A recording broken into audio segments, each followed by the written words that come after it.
Good afternoon. Jim Whitehead here. All Power Group and Phoenix Animal. I hope you're having a good Saturday. Bottom line, what we're going to talk about today. AI related to animal photography and whether it's good or bad. Now, the title screen, here you see a city in the background and a dog. Or, yeah, I think it's a dog. It could be a wolf. But the bottom line, what it's showing is that AI can put anything, any place. So, I use AI for just about everything I do. Even with search, where we used to use Google search, we use an AI, and it really does a much better job on indicating what you're going to get and why. The typical old search was it gave you what if there was something on the topic, it would give you different aspects. You might get some images, but they could be images that were done 10 years ago. So search was okay, but not where it is today. But when you get into the AI side, Gemini is one of the Google, for example, AI programs that I use. You get, and depending on which model you choose, you can get where it will say, okay, this and this and this and this, but this instead of that. And in things I've used it for on occasion, like I was saying something about giving my Jamie some medication that might help her at night because she has some confusion here and there. So I asked whether this would be appropriate to help her, a medication that I take, would that help her? And if you did standard search, it wouldn't, it might give you an answer, might not, yada, yada, yada. But what was neat, it said, yes, you can use it, but this is why you shouldn't. And it goes into great detail to ensure that you're not making a mistake. So anyway, let's get going, and you'll see pros and cons of using AI in photography. All right. Let's explore how artificial intelligence is transforming the field of animal photography. Now, what you're looking at here is not a real animal. I put into, and I use Leonardo AI, I said, make up an animal. I didn't tell it what I wanted, what I needed. I just said, please make an animal that's not real. And, I could sit here and go, oh yeah, that's the whatever. Or I can be honest with since you know me hopefully a little bit, that I don't tell you things that are not true. So this was a total made-up animal. And is that bad? Not necessarily. But when we get a little further into the presentation, you'll see where you can go either way. So it's basically AI is impacting various stages from capturing the image to editing and even generating entirely new visuals. Now that's okay.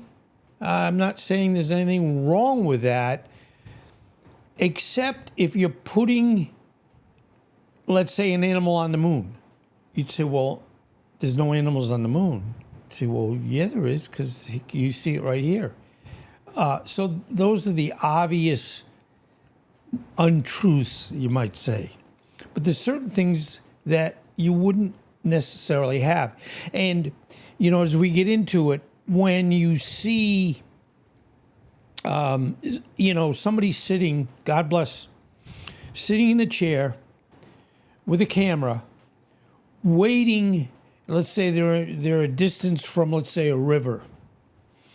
And they're sitting there reading a book and looking up, reading a book, because they're hoping something is going to happen, a bear, or if it's salmon running, that they're going to be there to get live pictures. But if, let's say, you've been there 2 hours and nothing is happening, guess what? You can say, well, I guess I'll make this particular episode totally in AI. So anyway, here are some key ways AI is changing the game. It's the first choice here is what we're calling enhanced autofocus and subject recognition. That's okay. Let's face it. A lot of times when you're out taking pictures, you go, whoops, I didn't have this on the camera right. I didn't have that on the camera right. And you can say, well, in the past, before AI, it would be like, well, I wasted my time on that. But in today's world, you can improve the image, enhance the image, so that it's not a total loss. Now, I pulled these images just to, A, I love them, and B, how detailed, in this case, pretty they are, handsome. Okay, enhanced autofocus and subject recognition. Animal IAF. Many modern cameras now incorporate an AI-driven autofocus system, specifically trained to recognize and track animals' eyes, including birds, dogs, cats, and sometimes wider wildlife.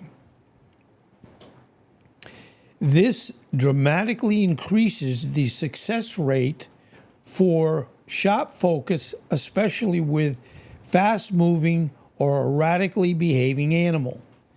Now that makes sense. That makes sense.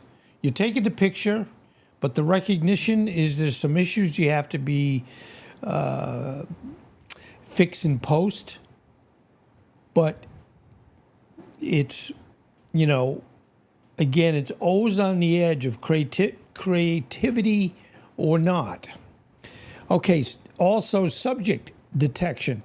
AI helps cameras identify the animal as the main subject within the frame, optimizing exposure and focus priorities accordingly, even in cluttered environments. Now that's pretty cool.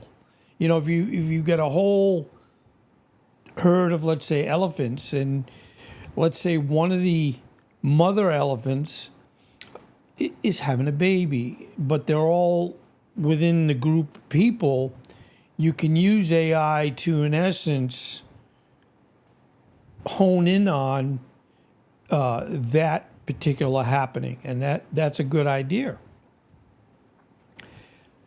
The advanced image editing and post processing, smart selection, smart selection and masking. AI tools like those in Adobe Photoshop, Lightroom, Lumina, Neo, etc., can automatically select the animal subject its fur, its feathers, or specific parts with remarkable accuracy. This drastically speeds up editing tasks like background adjustments, targeting, sharpening, or noise reduction. Now, that makes a lot of sense because again, you're in the environment, and if let's say you are taking, let's say the picture of our wonderful, I'm not even sure what type of animal it is, but it's cute. Let's say you're taking this animal and off to the right or left, there's some birds making a lot of noise. And it's not that this animal is talking, but you, unless you want birds chirping in the background, that's something that you could basically take care of. Intelligent noise, reduction and sharpening. AI algorithms are exceptionally good at reducing noise common in low light or high ISO shots while preserving fine details like fur or feathers, often outperforming traditional methods. AI sharpening can selectively enhance textures without creating unwanted halos. Now, that sounds okay to me. You know, if you're spending the time, you might as well have the tools that help. But here's where we can start to get some issues.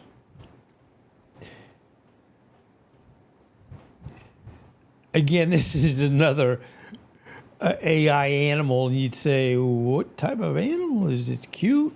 But anyway, I have fun with these presentations. I think you know that. Okay, background manipulation. This is where we have to watch out. AI makes it easier to blur backgrounds, realistically simulating shadow depth in field, replace backgrounds entirely, or remove distracting elements like fences or unwanted objects seamlessly. Now, if something is in the background, and you can see this picture is blurred in the background. So in other words, we're in what we did here, we were not really desiring to show what type of environment this animal is in. And even if the background was clear, it wouldn't necessarily help too much, but the blurriness of the background really personifies the beauty and uniqueness of this animal.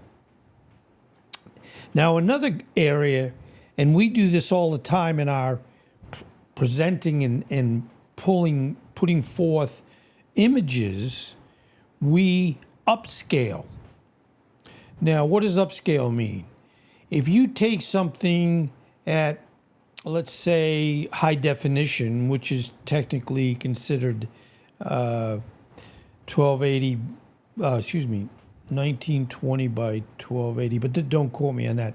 But the bottom line is, in some cases, you might look at the picture and say it's really not very clear, even though the resolution was okay. But AI can intelligently enlarge images, adding plausible detail, which is useful if the shot required heavy cropping. Now, let's say, looking at this animal again, let's say the image on the right side was not clear. Let's just use that as an example. I could, in post-production, I could make and improve certain portions of that image. Now, the other side of the coin, and that's good, nothing wrong with that, but let's say I wanted to put in this animal, let's say a nose ring. And yeah, we can do that. Or a hat. Yes, we can do that. But now you're really manipulating the image itself to what it's not. Now, I know you're saying, but Jim, what you're showing me isn't real. Well, yes, or maybe it is. But if I did some of the human-oriented, nose ring, as I said, let's say earrings, a hat, you'd say, no, that's not real because the animal does not wear a hat. So it can be either good or bad. So anyway, smarter image management and analysis. Okay, automated tagging. And some of these pictures I put in here, I just like the software I use, and I mentioned a minute ago, Leonardo AI. They have different picture modes. One is called flow state.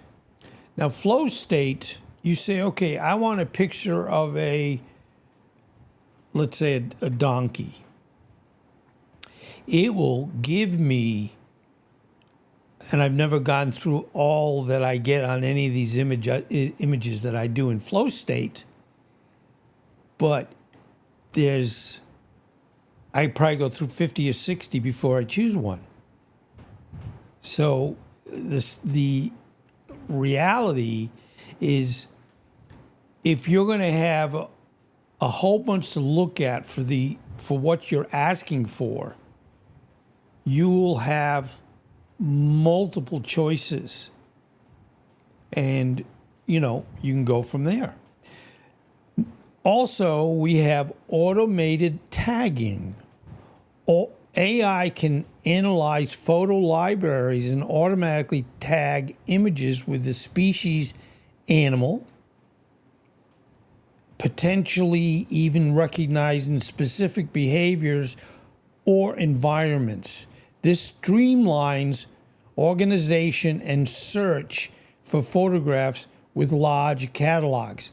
Now, I'll be the first one that I admit, I have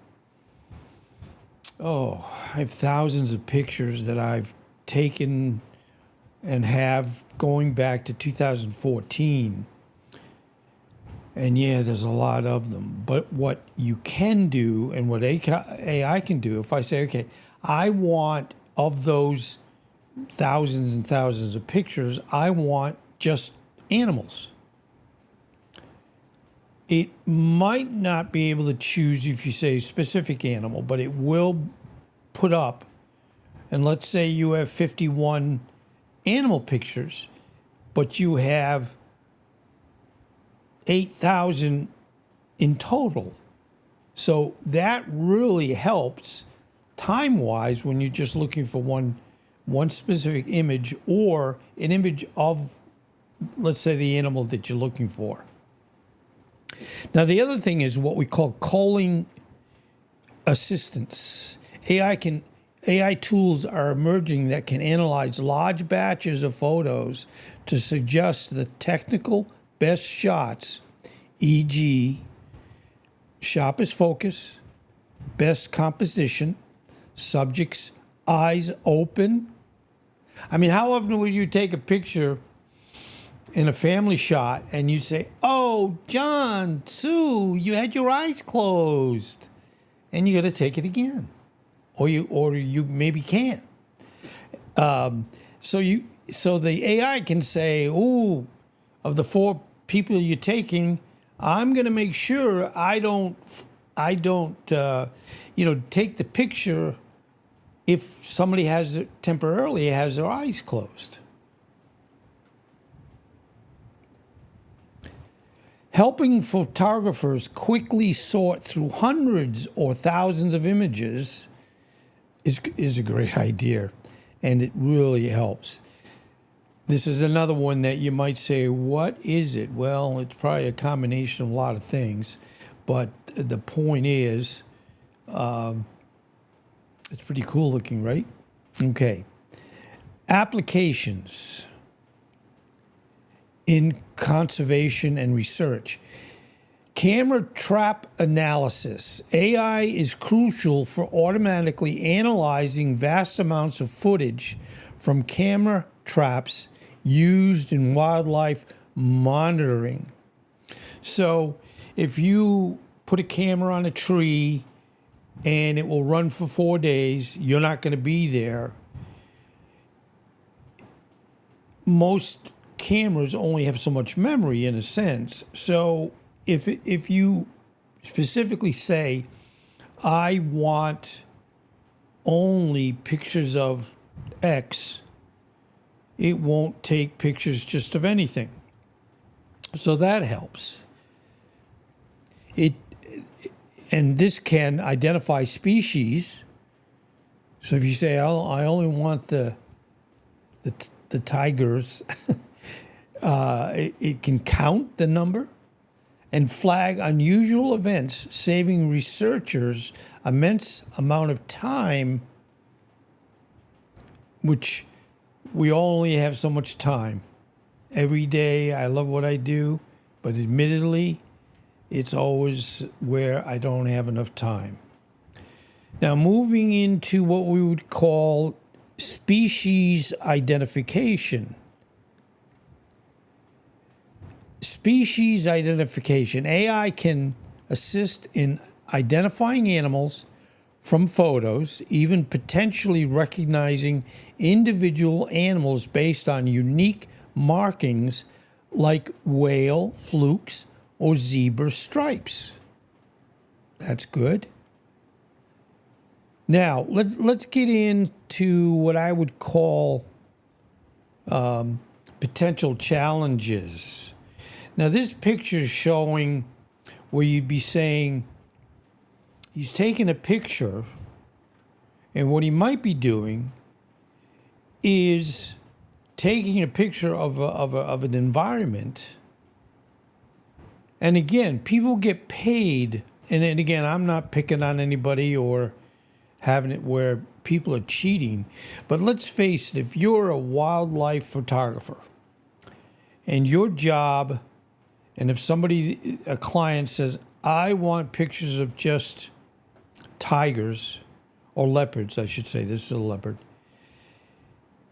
and you spend all day looking for leopards and you don't find leopards. Now, like with anything, some would say, I worked all day on this and I wasn't successful, so I'm not going to be able to give the customer what they want. So you could, I mean, ethically, it's not right. Does it hurt animals? No. But it's not honest to a benefactor, somebody that's paying you to do this. So in other words, I could have my camera, I could take that background, sky and all that stuff, and I could put in anything we wanted to. We could put a snowman or a Sasquatch, where they'd say, see, they're real. And you'd be like, oh, wow. Anyway. Now, this falls into what we call potential challenges and considerations. Authenticity. There we go. The line between an edited photo and an AI-generated or heavily manipulated one is blurring, raising questions about truth in wildlife photography. I think that's where, again, this shows that, and I understand we all need to get paid for what we do. And by the way, your subscriptions and watching this helps me. And the one thing with YouTube, until you really get up to a certain number in this, especially watch hours, you don't get paid anything. So you really have to love this with the expectation of getting some money down the road. The other side of the coin, you build your skills. I mean, I remember the first time I started doing YouTube again. I would take hours and hours on one video, editing it, fixing it, doing it again. So it would take a very long time. And I still might not be successful, or it might not be very good. So thank goodness we're moving forward. Now, what this is, as you know, is a live vertical, as it's called. It's in the vertical 9 by 16 inches. And this is what YouTube considers a vertical live presentation. Now, what's neat about a live presentation, and I admit when I first started doing this, it was like, because you can do a minor editing when it's done, but not a lot. So if you really mess it up, it's messed up. And you might have to do it again. So it's one of those things where its skills are good, and the live is good because, again, I don't edit it, only if you need to a little bit. But if it's really messed up, it's messed up. And although they say don't delete any video you put up, when I finish this in just a few minutes, I then go back, because what it does is it's putting it out live to YouTube, but I'm also recording it. So what happens when I finish, I go right up to YouTube and start playing this and making sure that my audio is good and clear. I check it before I start out. I put a headset on. I used to wear it all the time, but you don't need to. But you do a sound test.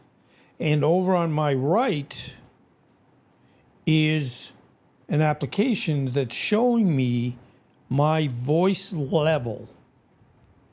And if I, have to be very careful not to either be too low or too high. Now, in when you do a video and you're recording it, you can modify the audio either up or down. You can do things like removing pauses. So if I stop talking because I lost my train of thought, on live vertical, you see it, and you go, oh, poor Jim. He forgot what he was going to say. Or if you, in the recording side of it, you can fix it.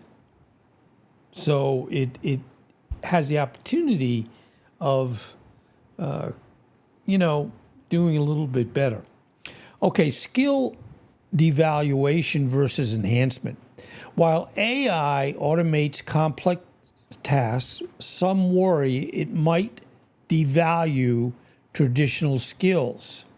So this would be where if someone just started out and they only knew what I do now, in the sense of the AI and pulling in images and asking for any image I want, fixing any image, somebody would say, you're not learning the baseline skills of photography. You're using external tools after the fact to fix it.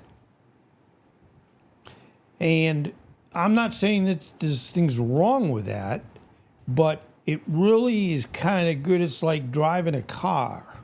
If you don't know how to drive a car, but you read how to drive a car and you think you can drive a car, you probably can't drive a car. So you might get into it and it might be the worst day of your life. So before you start studying how to drive, start practicing how to drive. That's I know you're saying, Jim, where do you get these tangents? Well, they're in up here. This is 75 years of stored memories. And I can tell you a lot of stories, some not so good, some funny, some sad, but that's the way life is. In reference to this, others see it as a tool that frees photographers to focus more on creativity, timing, and field work. So, it's like with anything, there's always pros and cons.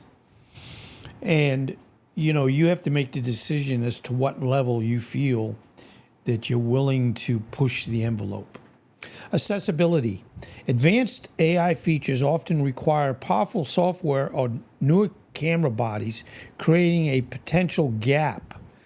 The perfect, parentheses, versus the real has over-reliance on AI editing could lead to overly sanitized or homogenized images, potentially losing the raw, unpredictable nature of wildlife.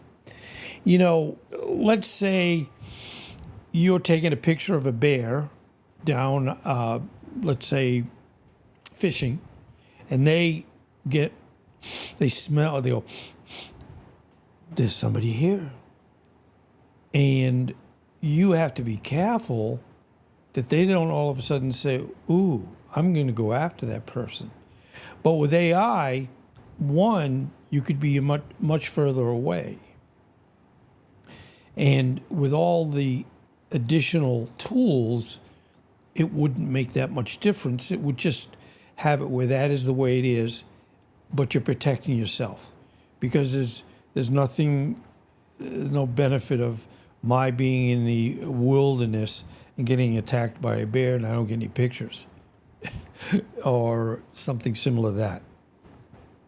So, in summary, AI is rapidly becoming an integral part of the animal photographer's toolkit, offering powerful ways to improve focus, accuracy, streamline editing workflows, managing large image libraries, and even creating entirely new visuals. Now that's where, again, how you're using it when you're creating, and it depends on if you're doing it for yourself. Hey, look at this! I got two lions flying. I'm just using a stupid example. I can do that, and I put it up, and people say, "Well, lions don't fly," so they know it's not true. But you can really manipulate things to the benefit or detriment of those that are going to look at it later on. While it presents an incredible opportunities, it also brings ethical considerations and challenges regarding authenticity and the nature of photography itself. So, like with anything, there's always good and bad there.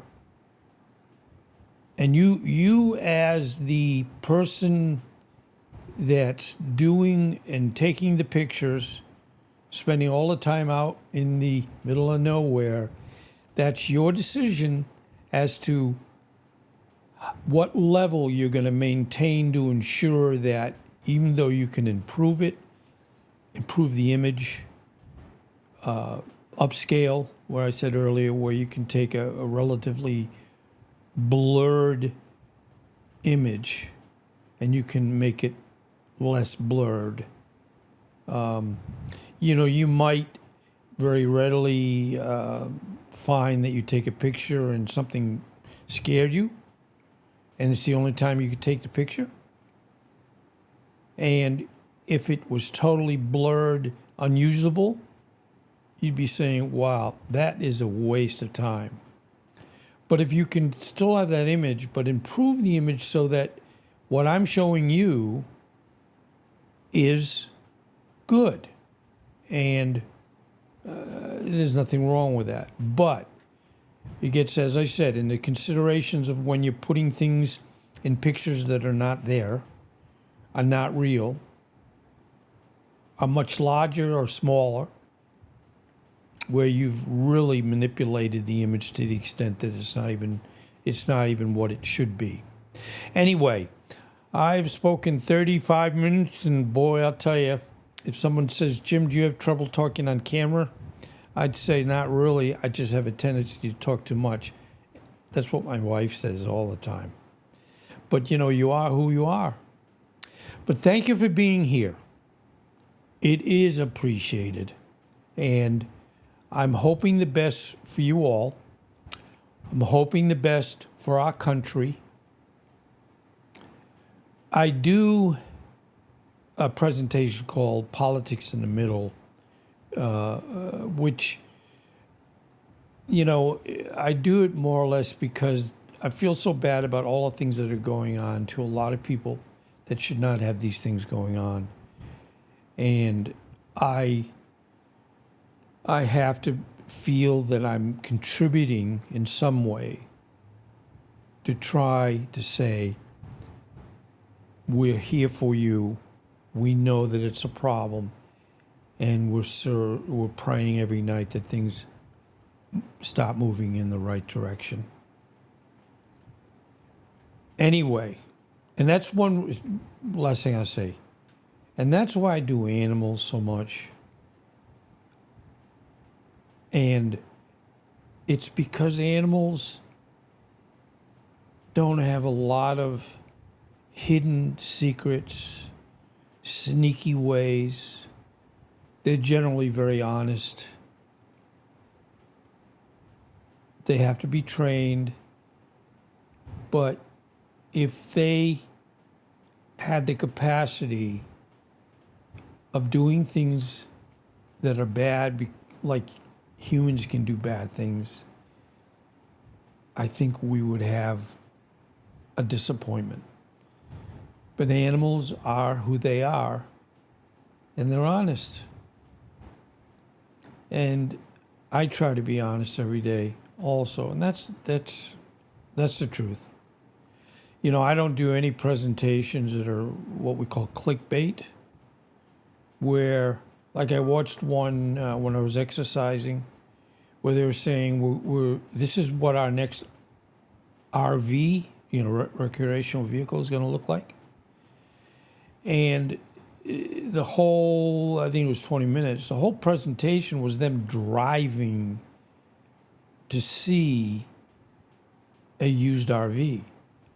I watched it because I thought they're going to drive there and they're going to spend, let's say, 1/3 of the presentation or in that range showing us the RV that they're thinking of, because we're going to give you an idea of what our next RV is going to look like. Well, again, they were just driving, and you have to be careful not to say, well, I can make this into 2 videos by just acting like I'm going to show you everything in the first one, but then hold stuff back so I then have another one. That's not fair. That's not honest. And in some cases, clickbait. Clickbait is where you say, and I see it all the time, Joe Smo died. And you're like, oh no, oh my God. And then you find, no, they didn't die. So I personally feel that is where things are wrong. But anyway, that's not why I'm doing this presentation today. Thank you for being here. Subscribe to my channel. I know I say that all the time, but it really helps. And I'll see you in the next one. And if you ever, I don't get a lot of comments, mainly in the sense because I guess it's pretty G-rated. But I would always love if somebody said, well, I have this animal that I've always loved to find information about and study. Can you do a presentation on that animal? Absolutely. Or a bunch of animals. Love to. So, in the comment section, say, hey, Jim, how about doing this? How about doing that? Anyway, thank you again. Have a good rest of your Saturday and take care.